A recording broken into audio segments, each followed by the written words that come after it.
expérience sur une plateforme de financement participatif. J'aimerais un éclairage sur cette nouvelle donne économique qui prend de l'ampleur à l'échelle mondiale. Que nous disent les guides à ce sujet? Gratitude. Oui, j'adore ça, quoi. Vraiment, c'est... Et en fait, tu vois, quand j'écoute le truc, ça vient de l'Asie. Ça vient d'un mec qui a inventé les mini-crédits participatifs. C'est des crédits qu'on faisait entre communautés, en fait.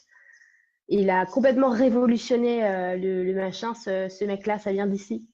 Et après, ça s'est étendu justement au fait que ça, si vous voulez, c'était une espèce de prêt entre particuliers, et ces particuliers-là donnaient tous ensemble un petit peu, et ça faisait le truc donc le prêt de la personne qui avait besoin d'argent.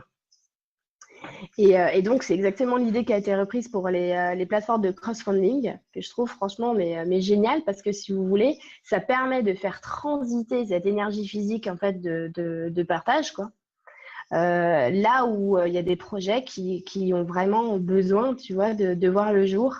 Et j'ai envie même de dire que ce que je trouve aussi super, c'est que ça peut être pas forcément des projets qui touchent à tout le monde, mais que je te promets qu'il y a même des gens, par exemple, qui disent, bah voilà, moi, mon rêve, c'est d'aller en Chine, alors j'aimerais bien avoir un billet d'avion, c'est tout, quoi. Ils s'inscrivent pour ça.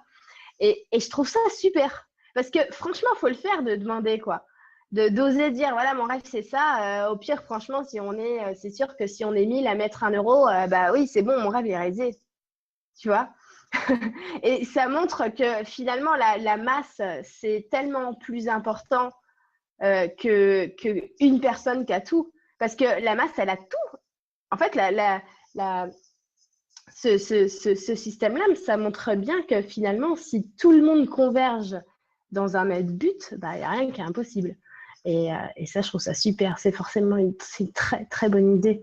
Par contre, juste un petit côté, parce qu'il faut revenir au fait qu'on soit là maintenant dans une configuration de société assez particulière. Évidemment, le crowdfunding, maintenant, c'est pas aussi utopiste que ça, puisque les plateformes se prennent au passage pas mal de sous. Et ça, je trouve ça vraiment dingue quand même, tu vois. Ce serait bien du crowdfunding un peu bénévole. Mais franchement, qu'ils prennent des sous, par exemple, pour le fait qu'il y a de la gestion à faire, qu'il y a des gens derrière qui doivent faire un boulot de fou pour coordonner tout ça, il n'y a pas de problème. Mais que ça soit transparent.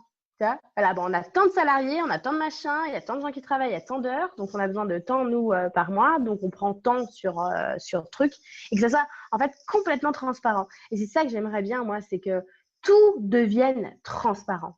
Parce qu'il y a une seule raison pour laquelle c'est opaque, c'est parce que c'est pas juste. C'est pas juste. Voilà. Ouais. Ouais, super réponse. On continue avec Gérald.